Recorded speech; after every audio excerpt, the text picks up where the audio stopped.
Congress, left, BJP, Janasena, TDP అందరూ ఒకవైపు, ఇతను ఒకవైపు. అయితే బీజేపీది డ్యూయల్ రోల్. నేను ఇందాకే చెప్పాను.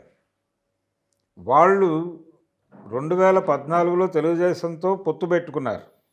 జనసేన కూడా పొత్తులో ఉంది, అప్పుడు పోటీ చేయలేదు. కానీ బీజేపీ పవర్ షేర్ చేసుకుంది. ఇక్కడ పవర్ షేర్ చేసుకున్నారు ఏపీలో. ఢిల్లీలో తెలుగుదేశం వాళ్ళకి మంత్రి పదవులు ఇచ్చారు. కానీ అదే సమయంలో జగన్మోహన్ రెడ్డితో కూడా స్నేహంగానే ఉన్నారు వాళ్ళు. ఉండటం వల్లనే ఆయన అరెస్ట్ కాలేదు, ఆయన జైలుకి వెళ్ళాల. ఆయన బెయిలు ఆయన సజావుగానే నడిచింది.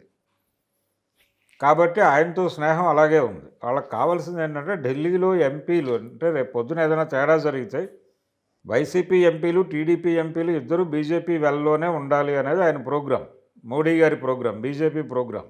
ఇందులో భాగంగా వాళ్ళు జగన్మోహన్ రెడ్డిని ఎందుకు ఎక్కువ క్రిటిసైజ్ చేయలేదు. ఆయన ఒకే ఒక చోట మాత్రం 2-3 కామెంట్స్ చేశాడు, స్వీపింగ్ కామెంట్స్. అవి కూడా జగన్మోహన్ రెడ్డి మీద అమిత్ షా ఒక 2-3 కామెంట్లు, మోడీ గారు ఒక 2-3 కామెంట్లతో ముగించారు దాన్ని. చిలకలూరుపేట సభలో అసలు ఆ ప్రస్తావనే తేకుండా కథ నడిపారు. ఇది వాళ్ళ ధోరణి. అంటే బీజేపీ డ్యూయల్ రోలు, తెలుగుదేశం పార్టీ కూడా డ్యూయల్ రోల్ చేసింది. మొత్తం మీద మైండ్ గేమ్ ఆడింది ఎవరు? బ్లైండ్ గేమ్ ఆడింది. మైండ్ గేమ్ నడిపింది చంద్రబాబు నాయుడు అన్ని విధాలుగాను. అంటే ఆయన చాలా ప్రెస్టేజియస్గా తీసుకున్నాడు ఈ ఎన్నికని. చావో రేవో అన్నట్టుగానే జరిగింది. ఏ ఒక్క అవకాశాన్ని ఆయన వదిలిపెట్టలేదు. గెలుపుకి దోహదపడుతుంది అనుకున్న ప్రతి అంశాన్ని టచ్ చేయటం తన కర్తవ్యంగా పెట్టుకుని చేశాడు ఆయన. పొత్తులు పెట్టుకోవటంలో కూడా అన్ని పార్టీలని ఒక తాటి మీదకు తీసుకురావటం అనేది కూడా చేయగలిగాడు. విచిత్రంగా కాంగ్రెస్తోనూ బీజేపీతోనూ కూడా సన్నిహితంగా ఉన్నాడు ఆయన. కానీ అందులో ముఖ్య పాత్ర పోషించింది పవన్ కళ్యాణ్ గారు.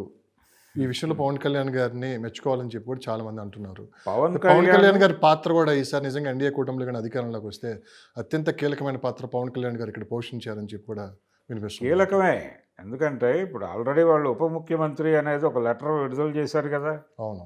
వంగాగీత పిఠాపురం లేదు వంగాగీతకి ఇవ్వటానికంటే ముందే, వంగాగీత అని వైసీపీ వాళ్ళు చెప్పడానికన్నా ముందే పిఠాపురం నియోజకవర్గపు ఓటర్లకు శుభవార్త, మీరు గెలిపించిన ఎమ్మెల్యేకి ఉప ముఖ్యమంత్రి పదవి దక్కబోతోంది కూటమిలో అని వీళ్ళు కదా చెప్పింది.